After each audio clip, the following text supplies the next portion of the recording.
The Knights of Guinevere is about a lot more than the blight of capitalism. It's in fact about drugs and addiction.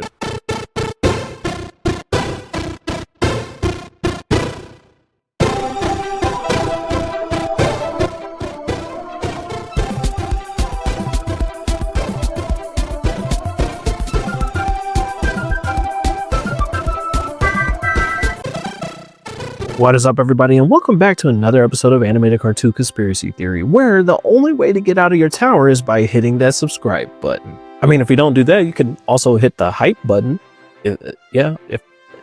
But today, Overthinkers will be talking about the brand new show coming from Glitch, which is the Knights of Guinevere, which happens to be another TV show feat for Glitch because all of their shows are in 3D, and this one marks the first 2D show that comes from their pipeline. Which isn't to say that the other shows aren't animated great, like look at Gaslight District, that's awesome. But there's a reason why it's told in this 2D format, and that's because the creator, Teyjaun, originally worked at Disney and the Owl House, which is going to play a lot into what we're going to talk about today. So make sure you hit that subscribe button, that like button, and of course hype the video as much as you can, because that's the only way your Knights will be able to know where you are.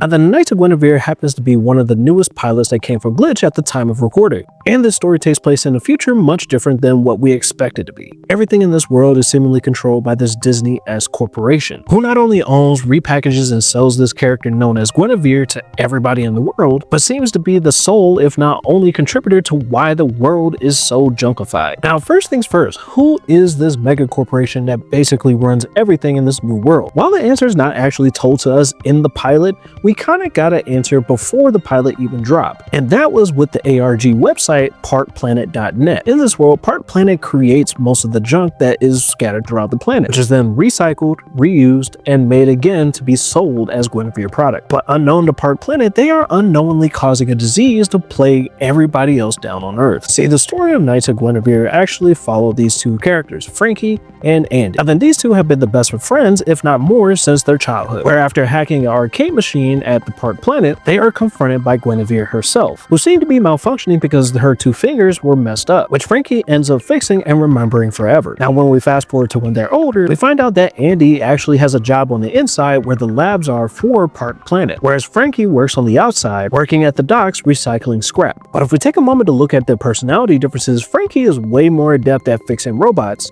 than Andy is, because Andy struggles to do her job. Even while she's struggling, Frankie was able to figure out her problem in a matter of seconds, yet she works on the outside, which is the reason why Andy gets fired, but she ends up bumping into somebody on the street. Not only dislikes her because she's a crony, somebody who works for Part Planet, but somebody who is seriously sick. Now, your first initial thought might be because of the pollution that's in the air, which is 100% correct, but it's also something else. In fact, in the universe, they've already figured out what this problem is. They call it the blue lung, which seems to be on the rise and is such a problem that they have an emergency number for sightings of people with this, which also helps to explain why after the altercation, Andy just puts on her mask and walks away. So the world is desolate and suffering from blue lung. What next? Well, Guinevere is actually something differently entirely. Well, remember that Disney figure from the beginning? We'll just call him King of Part Planet. Well, the King of Part Planet didn't actually make this place for no apparent reason. He in fact made it for his daughter, Olivia, who had something tragic happen to her, but we don't know what exactly. But we can tell that this impacted her to the point of almost silence and seriousness. But she spends most of her free time fixing Guinevere. She splices her open and reworks her almost all the time, iterating a new version. But when the King of Part Planet shows off the new part to his daughter, the android Guinevere takes her chance and runs out of there, attempting to escape Part Planet, which she failed at this moment. Based off of what the story tells us, Guinevere feels pain, but she can seemingly live for a long extended period of time. But also remember every single interaction that they have with everybody that comes to the park. So no matter what version of Guinevere that you meet, they will all remember you distinctly. But Guinevere's first escape happened a long time ago. It wouldn't happen again, right? Well, Frankie, working her shift at the docks, ends up finding something super interesting: a missing Guinevere android. While both Frankie and her boss both discover this thing at the same time, they have very different plans for this. Her boss wants to sell it for scraps, whereas Frankie wants to repair it back to its former shape. But when Frankie goes home after this whole thing, she is seen talking to inanimate objects. She is quite literally hallucinating in broad daylight, which I bring up because it's pretty important later. But then Andy comes home and Frankie convinces her to go help her find this thing and bring it to a lab, so that way they can fix it.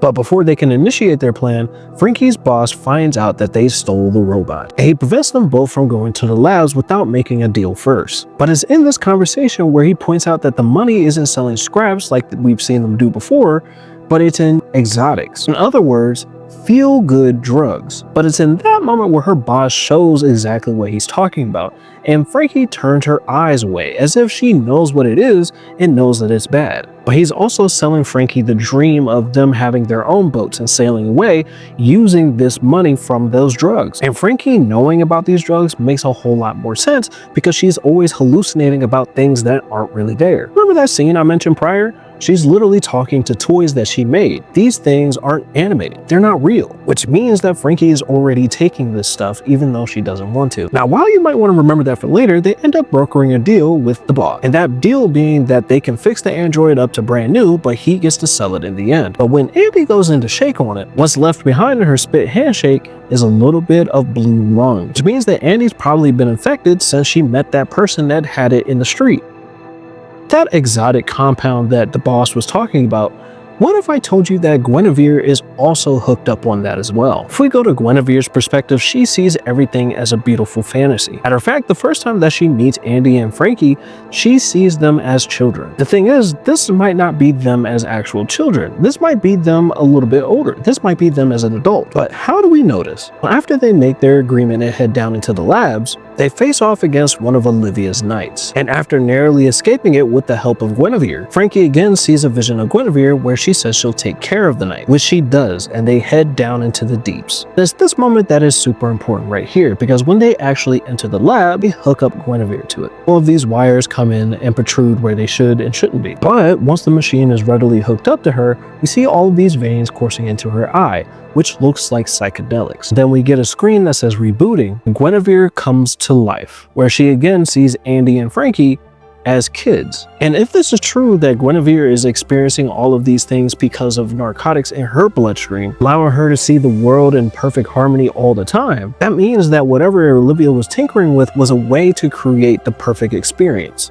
And anytime that Guinevere ran or malfunctioned, it was because the narcotics were wearing off, allowing her to see the world for what it truly is. And this would also help to explain why Blue Lung is spreading so fast, because every single merch product is made directly from her. Anytime the visitors of Park Planet throw things off to the wayside and get into the water, the air, it becomes like a poison, almost like every time she's reiterated on, it becomes worse and worse, like a disease. But if you take part in the magic that she sees through these narcotics, it explains why Frankie can see the magic in everything, whereas Andy is slowly dying and losing herself. But what do you think? And of course, if you like videos like this and more, make sure you follow here and everywhere, because I'll be touching more on the Knights of Guinevere. And make sure you check out all of the other videos on my page, because there's a whole lot more there.